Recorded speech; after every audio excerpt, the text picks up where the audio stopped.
दोस्तों, the star student classes के platform पर आप लोगों का स्वागत है। राजस्थान के इतिहास से आज हम फिर एक नए कंटेंट के साथ आपसे रूबरू होते हैं। आज का कंटेंट है रणथंभौर। यहाँ हम इसके इतिहास के बारे में जानकारी करेंगे, यहाँ के राजवंश के बारे में देखेंगे। दोस्तों, अगर आप लोगों को ये चैनल पसंद आता है तो लाइक करें, शेयर करें, वीडियो को अधिक से अधिक शेयर करें ताकि सभी लोगों को इसका लाभ मिल सके। द स्टार स्टूडेंट क्लासेस के प्लेटफॉर्म पर आज का कंटेंट है रणथंभौर। बात करें रणथंभौर के बारे में तो यहाँ का वंश चौहान वंश था। इसके संस्थापक चौहान वंश के संस्थापक रणथंभौर में गोविंदराज चौहान थे, जिन्होंने 1194 ईस्वी यानी 13वीं सदी में रणथंभौर में चौहान वंश की स्थापना की थी। यहाँ तुर्क अधिकार हुआ, इसके बारे में देखें तो 1226 ईस्वी में दिल्ली सुल्तान इल्तुतमिशी ने रणथंभौर नरेश यानी वलन से रणथंभौर छीना। उसके बाद रणथंभौर नरेश वाघ भट्ट यानी बहरार देव ने दिल्ली सुल्तान रजिया से रणथंभौर वापस छीन लिया। रणथंभौर नरेश वाघ भट्ट बहार देव के काल में बलवन का 1248 ईस्वी, 1253-54 ईस्वी एवं 1258-59 ईस्वी में आक्रमण हुआ, जो असफल रहा।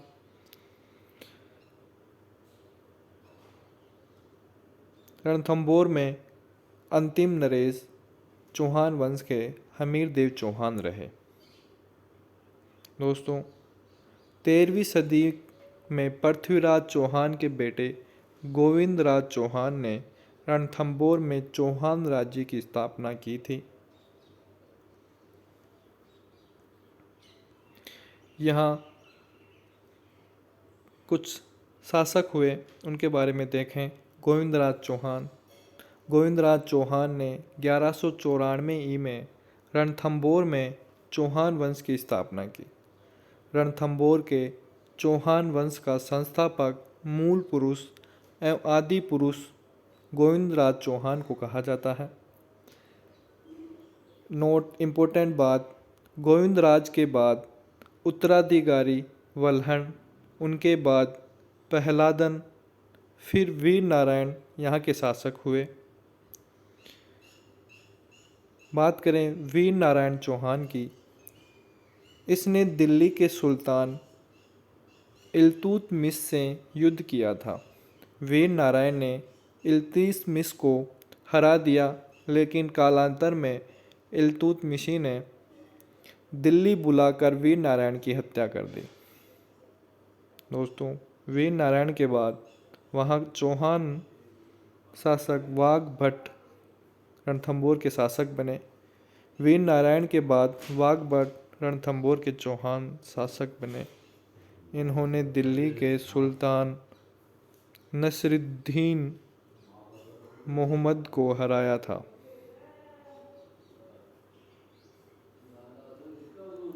वाघ भट्ट के बाद यहाँ के प्रतापी शासक जयतर सिंह चौहान हुए। जयतर सिंह ने अपने जीवन काल में ही अपने तीसरे पुत्र हमीर को रणथंभौर का शासक बना दिया। इन्होंने दिल्ली के सुल्तान बलवन को परास्त किया था।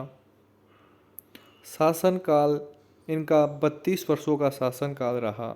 हमीर ने इनकी स्मृति में रणथंभौर दुर्ग में 32 खंभों की छतरी बनवाई थी।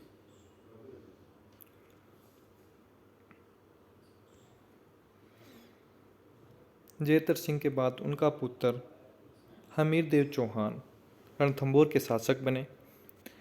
इनका शासनकाल 1282 से 1301 इनका शासनकाल रहा।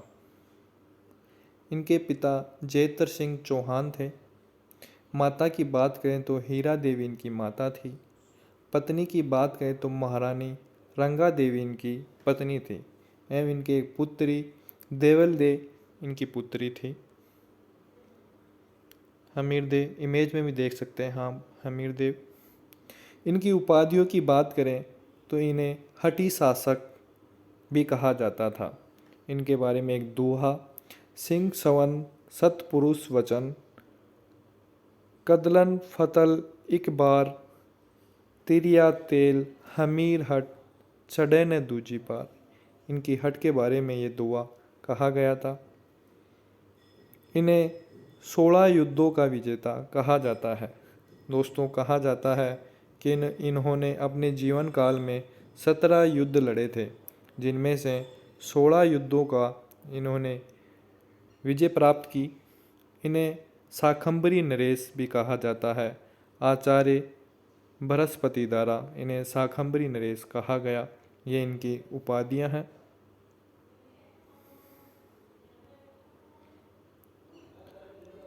हमीर के बारे में एवं रणथंभौर के चौहान वंशों के बारे में स्रोत जहाँ से हमें कुछ जानकारी प्राप्त होती है वो है हमीर महाकाव्य। ये नैचैन सूरी द्वारा रचित ग्रंथ है। वहीं हमीर बंधन ये अमृत कैलाश द्वारा रचित ग्रंथ है, जिनसे हमें रणथंभौर के चौहानों के बारे में जानकारी में मदद मिलती है। हमीर रासो ये जोधराज कर द्वारा रचित है। वहीं हमीर हट ये चंद्रशेखर द्वारा रचित है। हमीर मर्द मर्दन ये जयसिंह सूरी द्वारा रचित ग्रंथ है, जिनसे हमें राजस्थान में रणथंभौर के चौहानों के बारे में जानने में काफ़ी मदद मिलती है। कोटिय यज्ञ, हमीर देव चौहान ने कोटिय यज्ञ कराया। दिग्विजय के उपलक्ष्य में शासक बनने के बाद नीति अपनाई। शासक बनने के बाद इन्होंने दिग्विजय की नीति अपनाई। इन्होंने कोटिय यज्ञ किया, जिसमें राजपुरोहित विश्व रूप के निर्देश में इन्होंने कोटिय यज्ञ करवाया।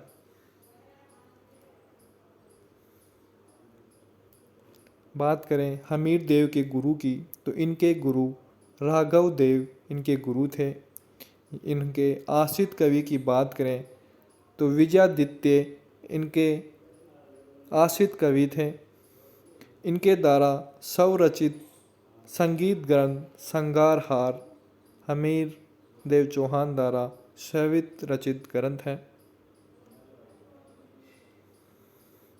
इनके निर्माण कार्यों की बात करें तो इन्होंने 32 खंभों की छतरी अपने पिता जयत्र सिंह के 32 वर्षीय शासनकाल की स्मृति में रणथंभौर दुर्ग में स्थापित की है। दोस्तों, यहाँ से कई बार क्वेश्चन पूछे गए हैं, इम्पोर्टेंट समझकर इसको याद रखें कि 32 खंभों की छतरी हमीर देव चौहान ने अपने पिता जयत्र सिंह की स्मृति यानी 32 वर्ष शासन किया उसकी स्मृति में रणथंभौर दुर्ग में करवाया है।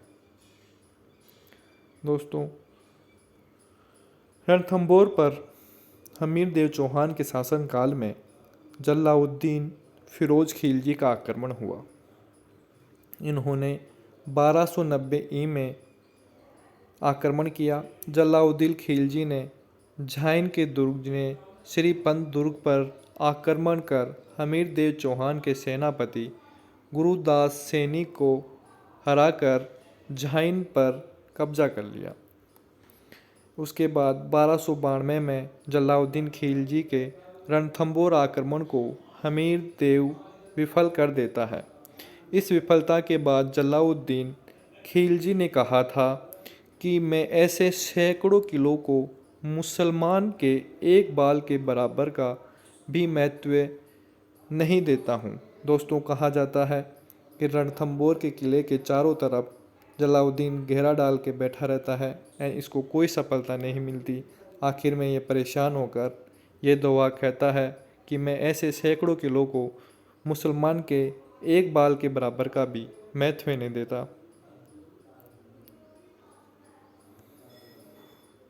जलालुद्दीन के बाद उसका भतीजा अलाउद्दीन जो रणथंभौर पर आक्रमण करता है, इसने 1299 में यहाँ आक्रमण करता है। आक्रमण में तुर्क सेनापति उगलू खां, अलप खां एवं नुसरत खां अपने सेनापति रणथंबोर आक्रमण के लिए भेजता है। रणथंबोर पर अलाउद्दीन के आक्रमण करने के विभिन्न कारण हैं। इनमें हमीर देव द्वारा तुर्क भगोड़े सैनिकों को शरण देना एक प्रमुख कारण बताया गया है। इसमें मंगोल का नेता मीर मोहम्मद शाह, जो अलाउद्दीन खिलजी की मराठा बेगम चिमनाबाई का प्रेमी था, एम कहबरू कमरू एम बारबक, ये अलाउद्दीन के भगोड़े थे जिन्हें हमीर देव शरण देता है एवं वापस लौटाने से मना करता है। दूसरा कारण देखें तो हमीर देव द्वारा अलाउद्दीन खिलजी को राज कर नहीं देना, यह भी एक कारण है। एवं थर्ड कारण की बात करें तो हमीर देव द्वारा अपनी बेटी देवलदे का विवाह अलाउद्दीन खिलजी से नहीं करना, ये प्रमुख कारण इस युद्ध के बारे में बताया जाता है।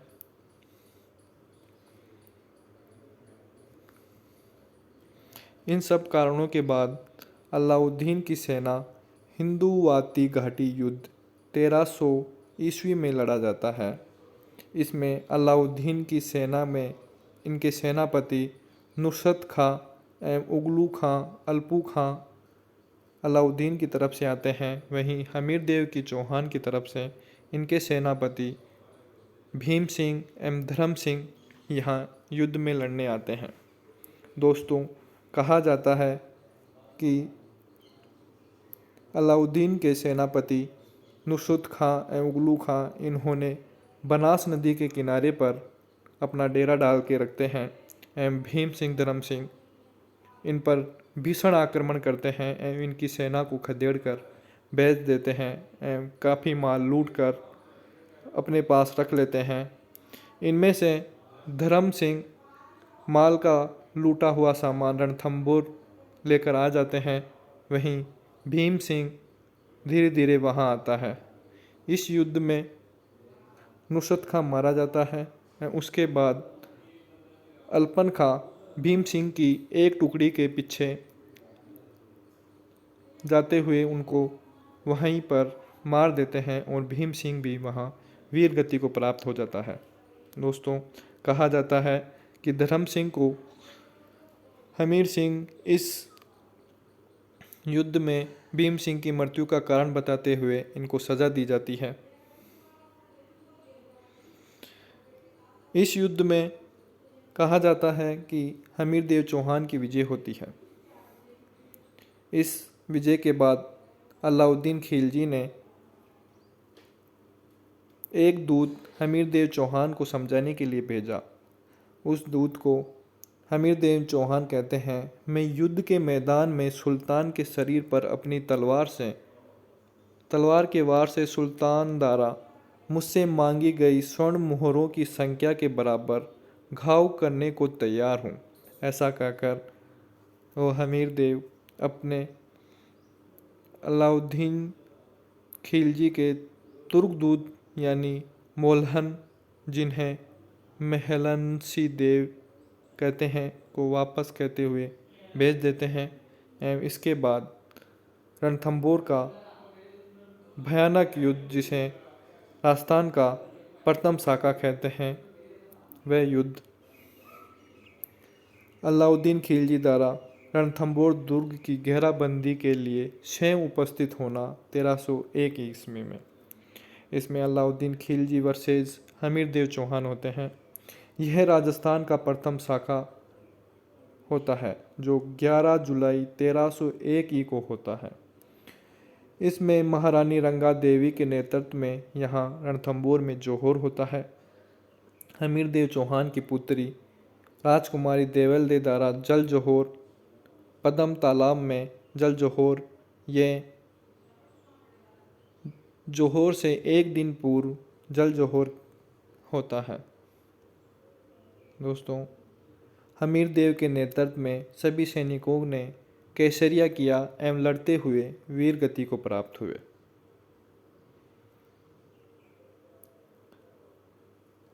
हमीर देव चौहान के कुछ सेनापति जो अलाउद्दीन खिलजी के पक्ष में हो गए थे, जिन्हें लालच देकर अलाउद्दीन अपनी तरफ कर लिए, इनमें रतिपाल, ये हमीरदेव चौहान का सेना नायक था। रणमल रणथंभौर दुर्ग रक्षक था एवं सुरजन शाह ये अन्न भंडार रक्षक थे। इन तीनों ने मिलकर हमीरदेव से विश्वासघात किया।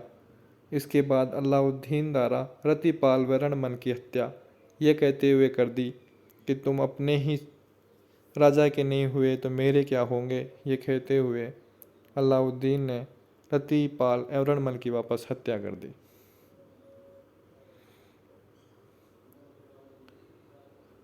दोस्तों, युद्ध के पश्चात अमीर खुसरो द्वारा कहा गया वाक्य, आज कुफर का गढ़ इस्लाम का घर हो गया है, ये अमीर खुसरो द्वारा विजय के पश्चात कहा गया वाक्य। युद्ध के पश्चात अलाउद्दीन खिलजी द्वारा घायल मीर मुहम्मद शाह से कहा गया, यदि तुम्हें उपचार से ठीक कर दिया जाए तो तुम्हारी हमारे प्रति कैसा व्यवहार होगा। इसके उपलक्ष्य में मीर मुहम्मद शाह अलाउद्दीन को जवाब देता है, सबसे पहले मैं हमीर के पुत्र को गद्दी पर बिठाऊंगा, तत्पश्चात तेरा वध करूंगा। इसके पश्चात अलाउद्दीन मीर मुहम्मद शाह की हत्या कर देते हैं एवं रणथंभौर पर अलाउद्दीन का अधिकार हो जाता है। अलाउद्दीन उगलू खां को रणथंभौर का प्रशासक नियुक्त किया जाता है एवं हमीर रणथंभौर पर विजय प्राप्त करता है। दोस्तों, ये रणथंभौर से बहुत ही शानदार एवं शॉर्ट कंटेंट आप लोगों को एग्ज़ामों में यहाँ से काफ़ी मदद मिलेगी। अगर आप लोगों को ये वीडियो पसंद आता है तो लाइक करें, शेयर करें